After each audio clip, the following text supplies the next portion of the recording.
Assalamualaikum warahmatullahi wabarakatuh. Sebelumnya izinkan saya memperkenalkan diri. Nama saya Agustina Eka Kartika Chandra dengan NIM 22402124. Saya mahasiswa semester 1 dari program studi Perbankan Syariah kelas D Institut Agama Islam Negeri Kediri. Tugas ini disusun untuk memenuhi mata kuliah sejarah peradaban Islam untuk ujian akhir semester dengan dosen pengampu Bapak Ali Nurofik, STH, MAG. Baik, langsung saja kita ke materi.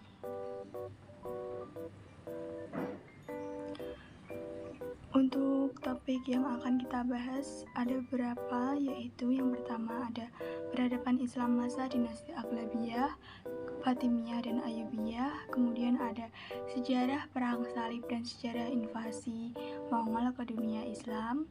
Kemudian ada sejarah peradaban Islam masa kerajaan Mughal India. Kemudian sejarah peradaban Islam masa kerajaan Safawiyah di Persia Iran.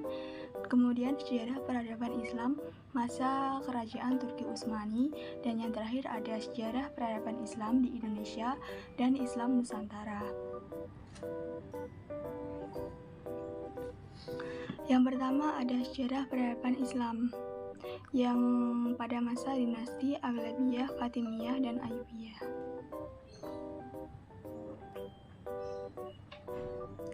Dinasti Aghlabiyah adalah salah satu dinasti Islam di Afrika Utara yang berkuasa selama kurang lebih 100 tahun, yaitu pada tahun 800 sampai 909 Masehi. Wilayah kekuasaannya meliputi Ifriqiya atau Tunisia, Algeria, dan Sisilia. Dinasti ini didirikan oleh Ibnu Aghlab Ibnu Salim, seorang pejabat Khurasan dalam militer Abbasiyah. Para penguasa dinasti Aghlabiyah yang pernah memerintah adalah sebagai berikut. Di sini ada 11 yang pernah memerintah di dinasti Aghlabiyah ini. Salah satunya ada Ibrahim ibnu al-Aghlab. Kemudian peninggalan dinasti Aghlabiyah. Yang pertama ada pembangunan kembali Masjid Agung Khairawan oleh Ziyadatullah I. Kemudian pembangunan Masjid Agung Tunis oleh Ahmad. Kemudian ada pembangunan karya-karya pertanian dan irigasi yang bermanfaat, khususnya di Ifriqiya Selatan yang kurang subur. Kemudian langkah-langkah pemimpin yang dilakukan oleh dinasti Aghlabiyah. Yang pertama ada penguasa Aghlabiyah pertama berhasil memadamkan gejolak Kharijiyah Berber di wilayah mereka.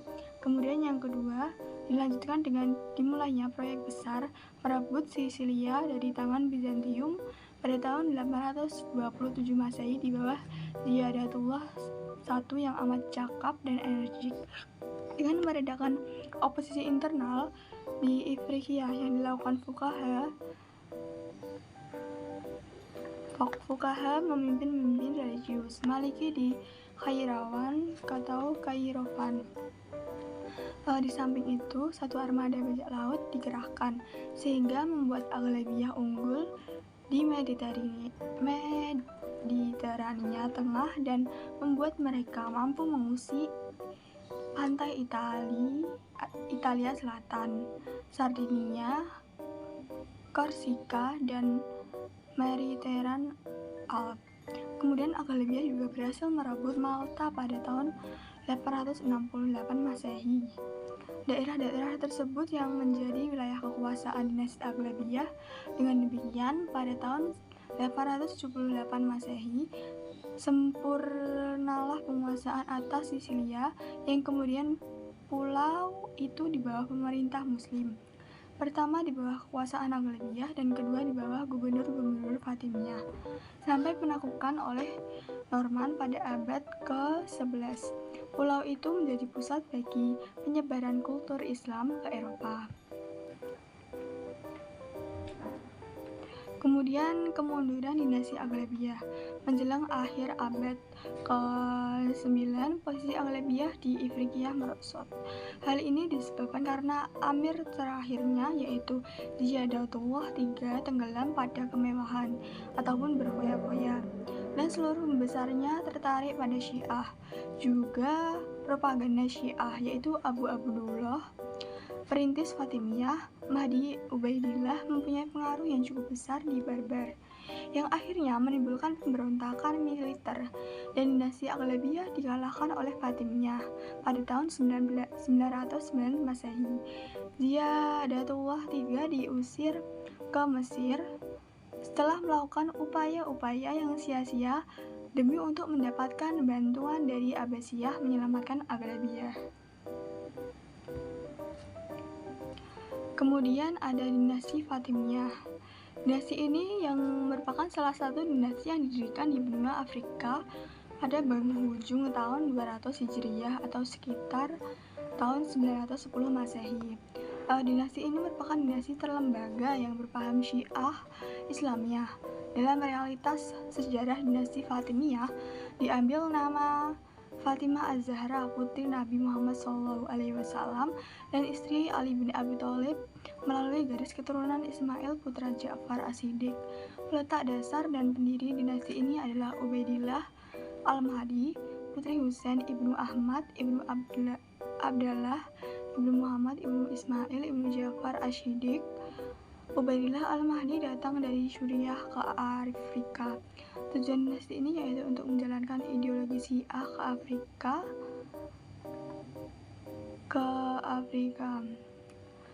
Kemudian daerah ini mendapat sambutan baik, terutama dari suku Berber ke Tama. Dari permulaan pembentukannya, hal ini bisa dilihat dengan munculnya banyak dinasti-dinasti kecil di berbagai belahan dunia, baik di timur dan barat kota Baghdad. Kemudian kemajuan dinasti Fatimiyah. Yang pertama ada dalam bidang kebudayaan, ditandai dengan didirikannya Masjid Al-Azhar yang berfungsi sebagai pusat pengkajian Islam dan pusat pengembangan ilmu pengetahuan yang dimanfaatkan oleh kelompok Syiah ataupun Sunni. Kemudian yang kedua dalam bidang ilmu pengetahuan. Untuk mengajukan ilmu pengetahuan ini, Khalifah mengundang para ahli, di antaranya ahli matematika seperti Ibnu Haytham Al-Basri untuk mengunjungi Kairo.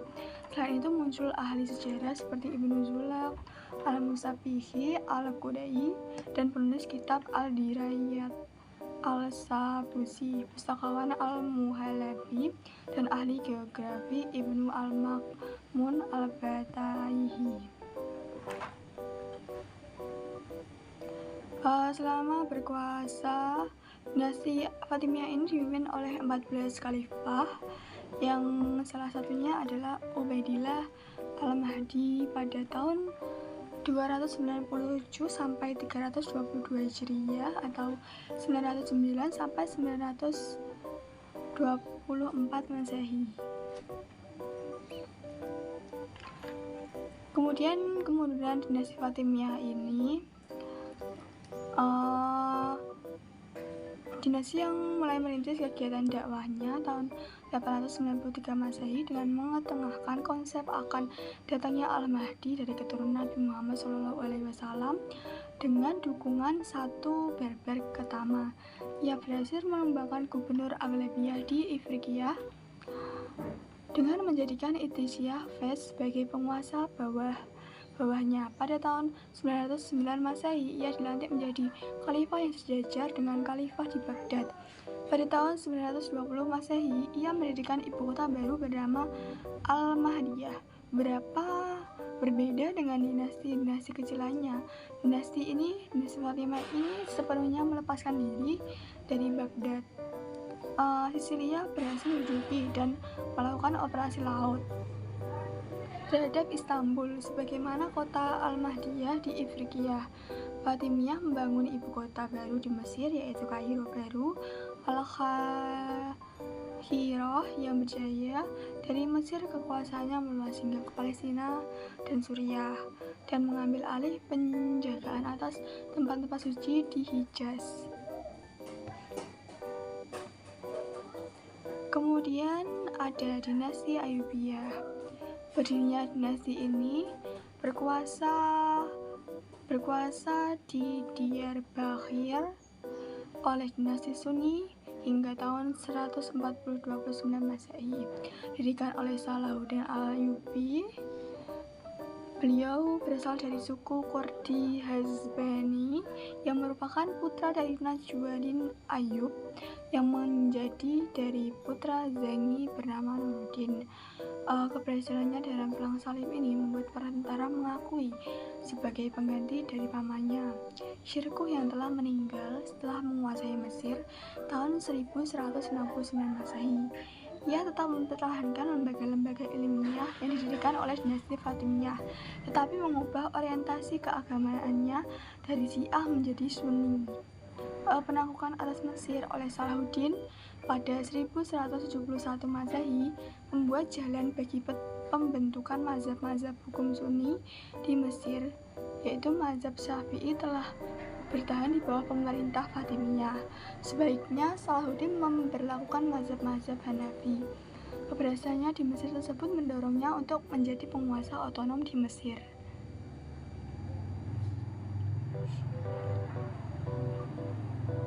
Upaya-upaya yang dilakukan oleh Salahuddin al-Ayyubi pada dinasti Ayyubiyah ini, yang pertama adalah melancarkan jihad terhadap tentara-tentara salib di Palestina, kemudian mempersatukan tentara-tentara Turki, Kurdi, dan Arab di jalan yang sama.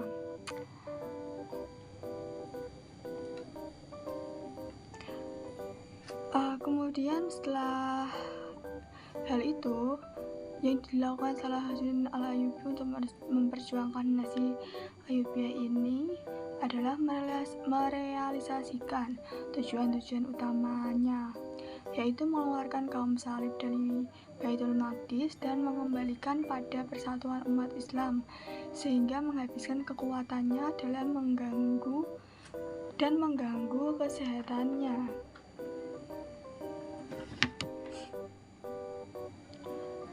Kemudian keluarga al-Ayyubi itu membagi imperiumnya menjadi sejumlah kerajaan kecil: Mesir, Damaskus, Aleppo, dan kerajaan Mosul, sesuai dengan gagasan Saljuk bahwa negara merupakan warisan keluarga raja. Meskipun demikian, Ayyubiyah tidak mengalami perpecahan karena dengan loyalitas kekeluargaan Mesir diintegrasikan berbagai imperium. Kemudian kemajuan dan peninggalan dari dinasti Ayyubiyah ini ada dari aspek bidang arsitektur dan pendidikan, telah menjadikan sebagai pusat pengajaran 4 mazhab hukum dalam sebuah lembaga madrasah. Kemudian dibangunnya Dar al-Hadis al-Kamilah untuk mengajarkan pokok-pokok hukum yang secara umum terdapat di berbagai mazhab hukum Sunni.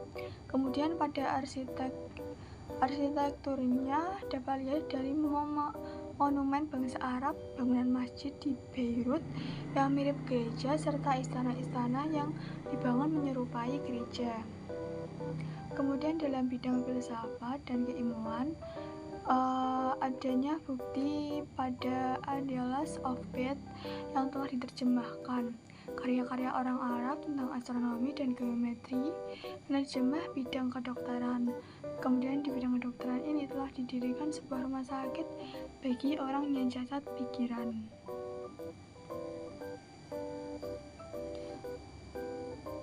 Kemudian kemajuan dan peninggalannya pada bidang industri, dibuatkannya kincir oleh seorang ilmuwan Syriah yang lebih canggih dibanding buatan orang Barat. Kemudian terdapat pabrik karpet, pabrik kain, dan pabrik gelas.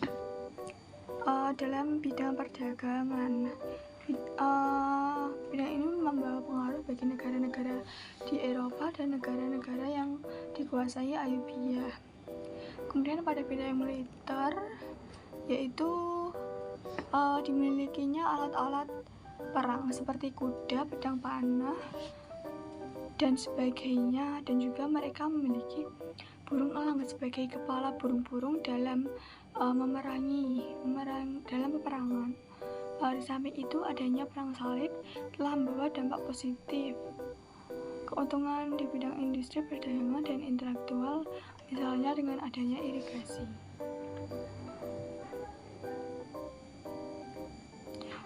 Kemudian dinasti Ayyubiyah ini sepeninggal Al-Kamil tahun 1238 Masehi, dinasti ini terkoyak oleh pertentangan intern. Serangan salib ke-6 dapat diatasi dan dipimpinannya Raja Prancis Stanislaus ditangkap. Namun pada tahun 1250 Masehi, keluarga Ayyubiyah diruntuhkan oleh sebuah pemberontakan oleh salah satu resimen budak makhluknya yang membunuh penguasa terakhir Ayyubiyah dan mengangkat salah seorang pejabat menjadi sultan baru. Keruntuhan ini terjadi di dua tempat. Di wilayah barat, Ayyubiyah berakhir oleh serangan makhluk, sedangkan di Syria dihancurkan oleh pasukan Mongol. Dengan demikian berakhirlah riwayat Ayyubiyah oleh dinasti Mamalik, dinasti yang mampu mempertahankan pusat kekuasaan dari serangan bangsa Mongol.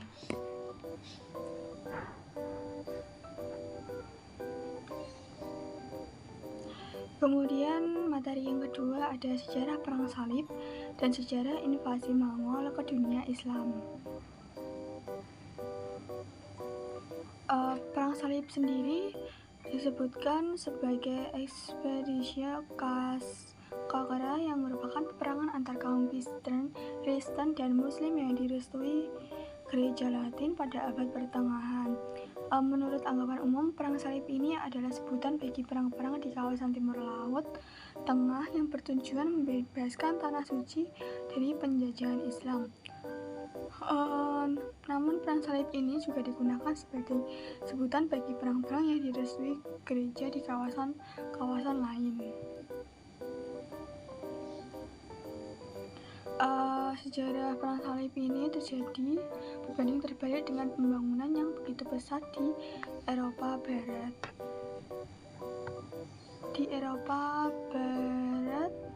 Tepat pada masa abad pertengahan. Pada perkembangan selanjutnya, umat Islam mengalami masa gemilang hebat, ditandai dengan keberhasilannya menguasai daerah strategis kerajaan Kristen.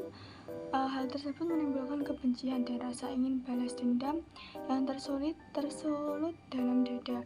Mereka pun menunggu waktu yang tepat untuk menguasai kembali daerah yang dikuasai Islam. Kemudian setelah Islam melemah, yang merupakan kesempatan bagi kaum Kristen untuk membalaskan dendam dengan melakukan serangan dan berusaha menghancurkan kerajaan Islam melalui berbagai cara. Sebenarnya benih permusuhan antara keduanya telah ada jauh sebelum perang terjadi, tepatnya sejak tahun 632 saat kelompok Islam berhasil menguasai kota penting kaum Kristen.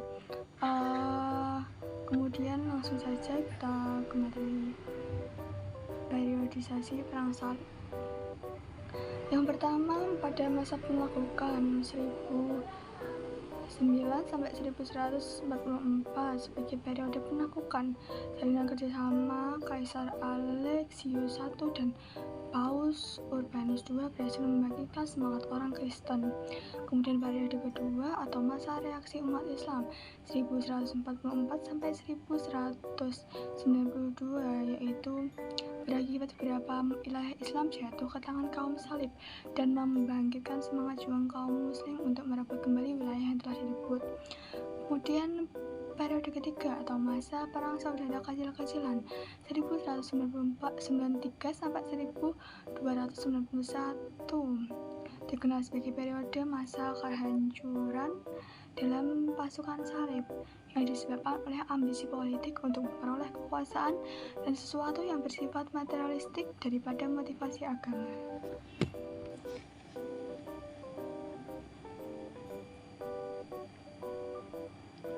Kemudian penyebab terjadinya ada pada faktor agama.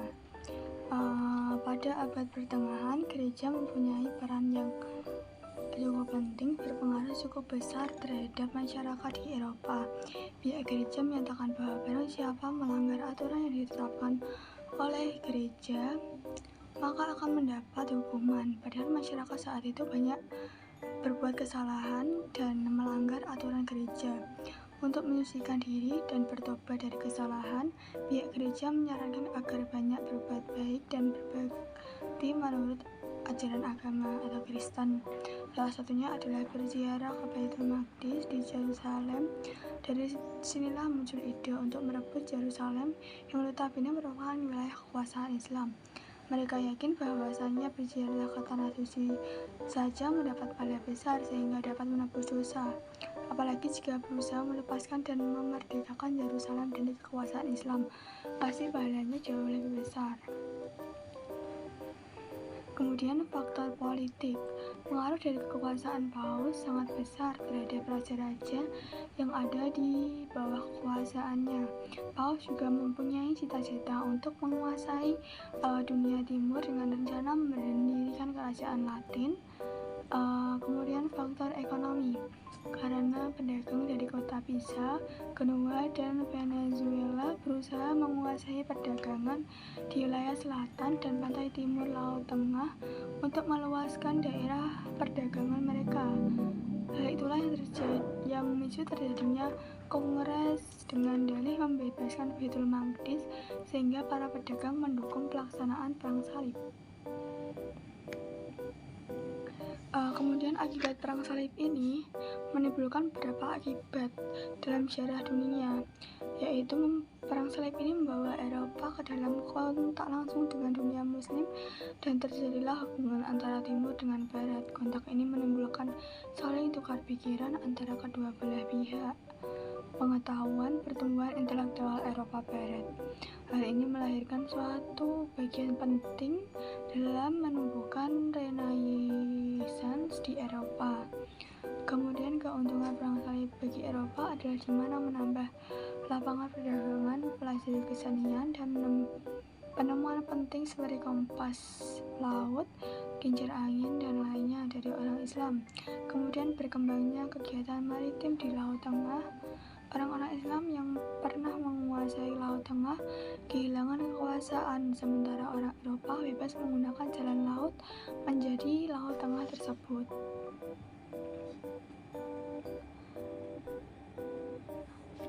Kemudian ada invasi Mongol ke dunia Islam.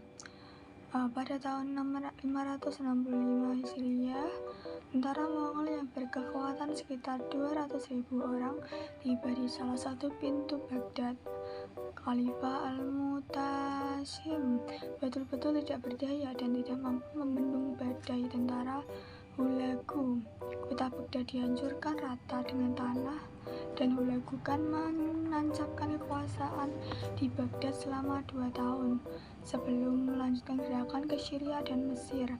Jatuhnya kota Baghdad pada tahun 1258 Masehi ke tangan bangsa Mongol bukan saja mengakhiri Khalifah Abbasiyah di sana, tetapi juga merupakan awal dari kemunduran politik dan peradaban Islam, karena Baghdad sebagai pusat kebudayaan dan peradaban Islam yang sangat kaya dengan khazanah ilmu pengetahuan itu ikut pula lenyap di bumi hanguskan oleh pasukan Mongol yang dipimpin Hulagu Khan tersebut.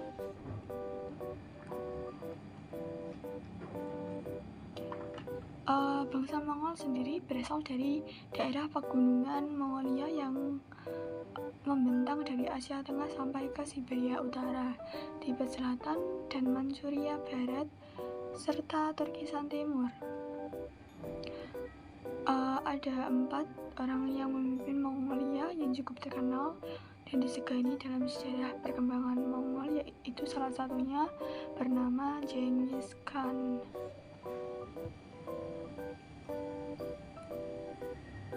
Kemajuan Mongol ini terjadi pada masa kepemimpinan Yasugi Bahadur Khan yang berhasil menjatuhkan kelompok-kelompok suku yang ada waktu itu.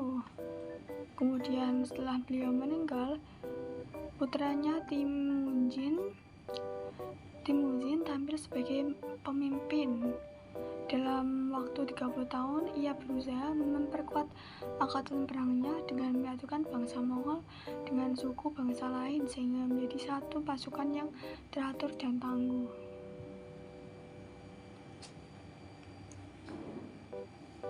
Mongol dan kehancuran peradaban Islam di Baghdad oleh faktor internalnya, yaitu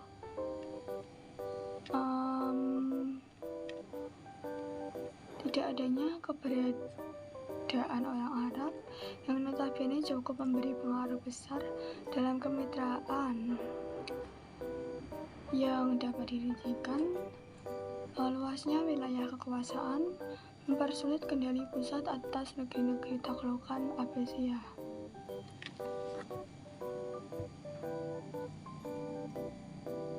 Kemudian faktor eksternalnya adalah gangguan dari pihak luar yang memperparah keadaan dinasti Abbasiyah, bahkan menghancurkan dinasti yang telah berkuasa selama ratusan tahun ini.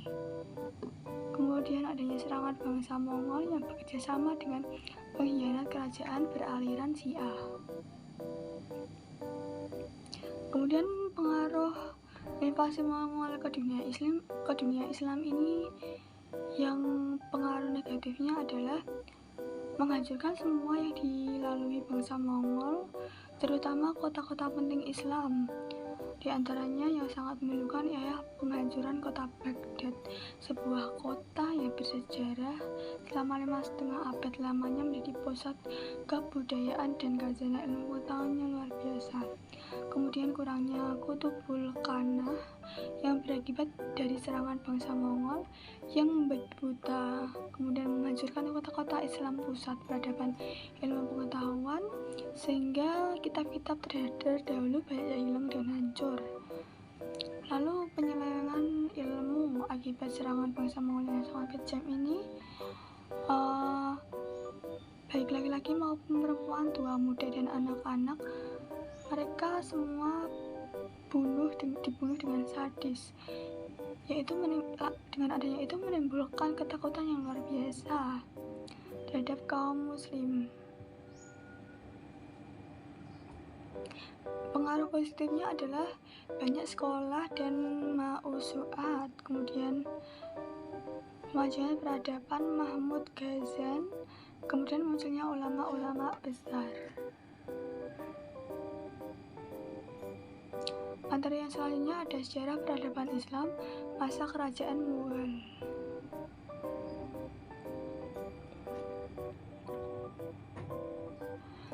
Kerajaan ini pernah berkuasa di India dari abad ke-16 sampai 19. Meski bukan kerajaan Islam yang pertama di India, kerajaan ini memberikan pengaruh yang besar terhadap perkembangan Islam di tanah Hindu. Didirikan oleh Zainuruddin Babur, cucu Timur Leng yang berasal dari keturunan Genghis Khan dari Mongol.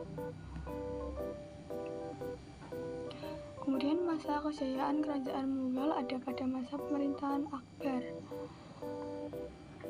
Tidak hanya maju dalam bidang politik, tapi militer, bahkan di bidang ekonomi, pendidikan, arsitektur, seni budaya, serta keagamaan, yaitu dipertahankan oleh 3 sultan, yaitu Jahangir, Shah Jahan, dan Alamgir atau Aurangzeb.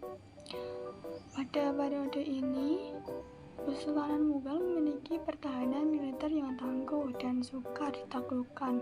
Stabilitas politik karena sistem pemerintahan yang diterapkan Akbar juga membawa kemajuan dalam segala bidang lainnya.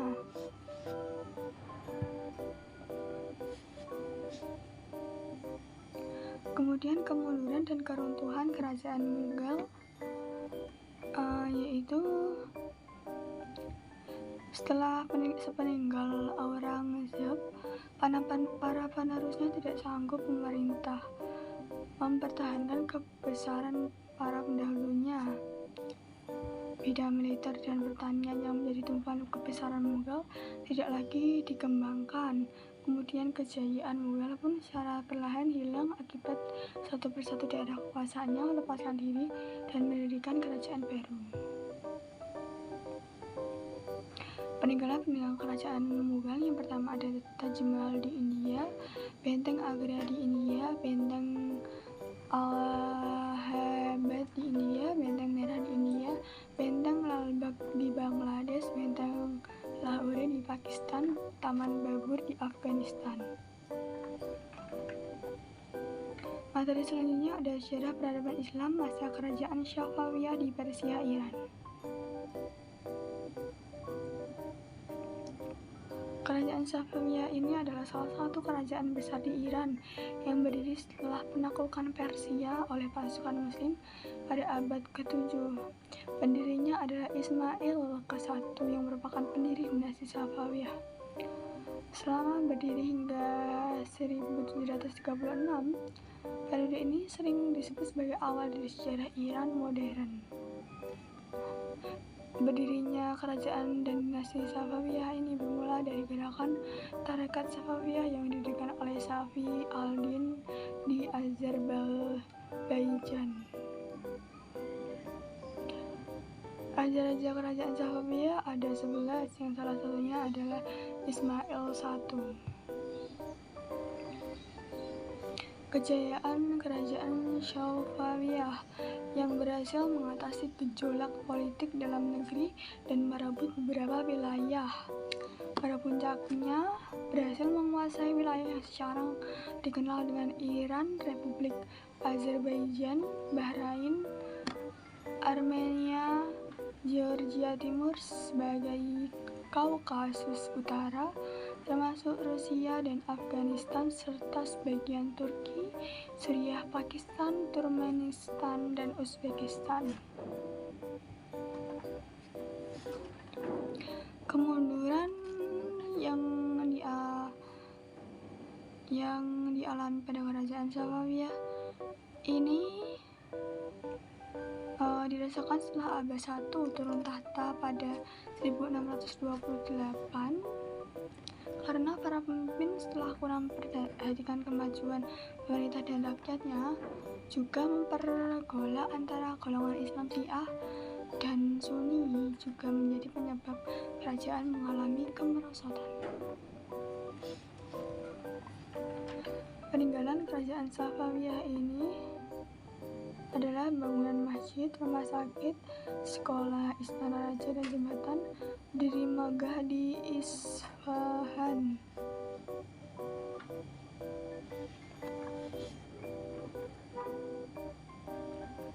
Yang pertama ada kompleks Maidah Imam di Isfahan, Iran, kemudian Masjid Shah di Isfahan, Iran. Lalu selanjutnya materi sejarah peradaban Islam masa kerajaan Turki Utsmani. Kesultanan Utsmaniyah atau Kekaisaran Turki Otonom merupakan kerajaan Islam terbesar yang bukan dari tanah Arab, didirikan oleh suku-suku Turki di bawah pimpinan Osman Bey atau Osman I, dengan ibu kota berada di Konstantinopel. Raja-raja kerajaan Turki Utsmani ini ada beberapa raja, yang jumlahnya ada 36, dimulai dari Raja Osman I sampai dengan Raja Mehmed VI. Masa kejayaan kerajaan Turki Utsmani dimulai saat Sultan Selim I memerintah pada abad ke-16. Beliau fokus pada perluasan wilayah ke selatan Turki. Beliau juga berhasil menguasai Baghdad, Kairo, dan sisa-sisa kekuasaan Bizantium. Kemudian hingga abad ke-17, kerajaan ini menjadi kerajaan Islam yang penting di Timur Tengah dan Semenanjung. Bahkan setelah beliau wafat dan digantikan oleh Sultan Sulaiman I pada 1520, kerajaan ini berhasil menguasai lembah sungai Nil hingga ke Gibraltar.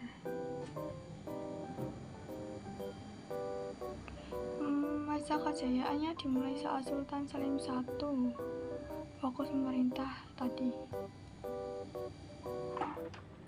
Kemundurannya dan runtuhnya kerajaan ini disebabkan karena tidak berwibawanya sultan yang memerintah, terutama di masa krisis Perang Dunia ke-1, dan terjadi banyak penyimpangan terkait keuangan negara.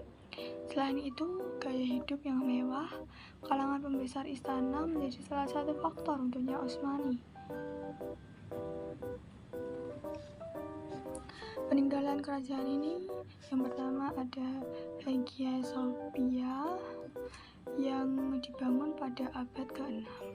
Kemudian ada Istana Topkapi yang dibangun pada 1453 yang menjadi museum yang berada di kota Istanbul. Kemudian ada Masjid Biru, lalu ada Mevlana Museum, kemudian ada Grand Bazar. Materi yang terakhir ada sejarah peradaban Islam di Indonesia dan Islam Nusantara.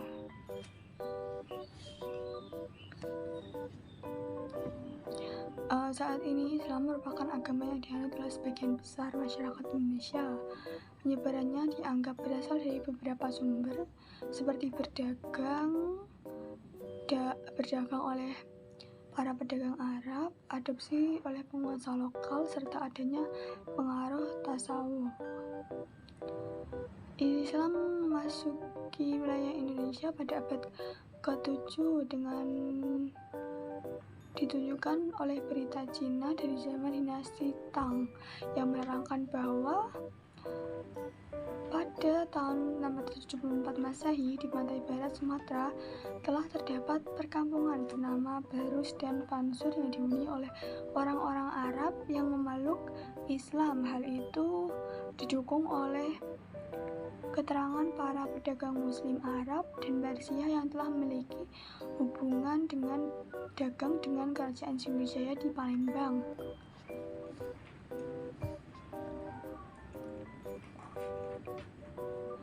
Perkembangan Islam di Nusantara pada masa sebelum penjajahan, yaitu abad ke-7, baru terjadi pada sekitar abad ke-12, yang diperkenalkan melalui para pedagang Muslim Arab, lalu lewat aktivitas dakwah yang dilakukan oleh para ulama.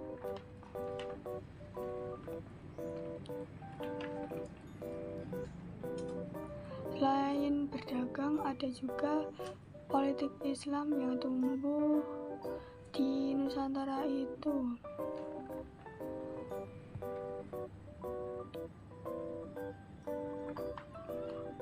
Kemudian pada masa penjajahan, perkembangan Islam di Nusantara, yakni negara Belanda pada abad ke-17 mulai menjajah Indonesia karena tertarik akan kekayaan rempah-rempah di Nusantara. Kedatangan negara Belanda itu membuat Indonesia berakibat monopoli pelabuhan pusat perdagangan.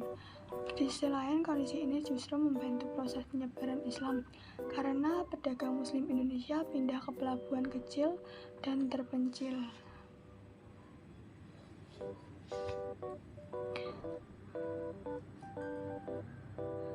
Kemudian perkembangan pada masa ini juga dibentuk organisasi Muslim seperti Nahdlatul Ulama pada tahun 1926 oleh Hasyim Asy'ari.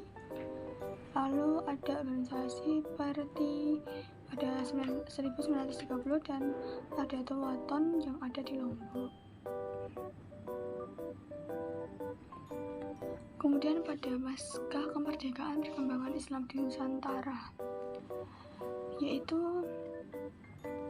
membawa negara ini semakin dekat dengan pusat intelektual Islam. Cendekiawan dan penulis sudah berkontribusi dalam pengembangan interpretasi Islam dengan melakukan pertukaran ilmu bersama orang asing.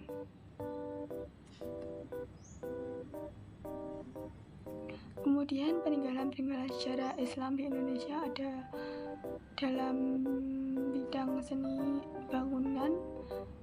Yang pertama ada masjid, salah satu contohnya adalah Masjid Raya Baitur Rahman. Kemudian ada makam, contohnya makam Sultan Malik As-Saleh dari Kerajaan Samudra Pasai. Kemudian ada keraton yang merupakan pusat pemerintahan dan juga sekaligus menjadi tempat tinggal raja beserta keluarganya. Kemudian peninggalan sejarah Islam yang kedua dalam bidang seni rupa ada kaligrafi yang merupakan seni melukis indah. Sebenarnya seni ini sudah berkembang sebelum Islam masuk ke Nusantara.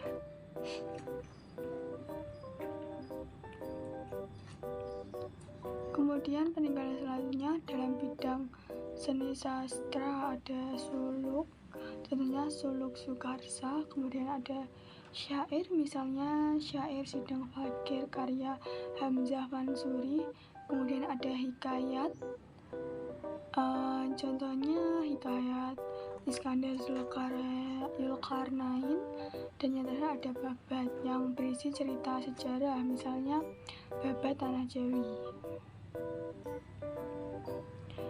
Kemudian dalam bidang seni pertunjukan terdapat berbagai kesenian, contohnya seni gamelan, wayang, permainan debus, dan saudati atau tarian dari Aceh.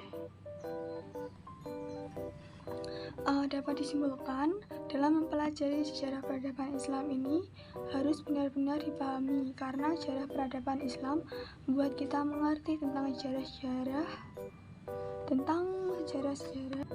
dinasti Aghlabiyah sampai sekarang. Dengan harapan apa yang saya sampaikan bisa teman-teman pahami dengan baik dan melanjutkan ilmunya kepada teman-teman yang lainnya.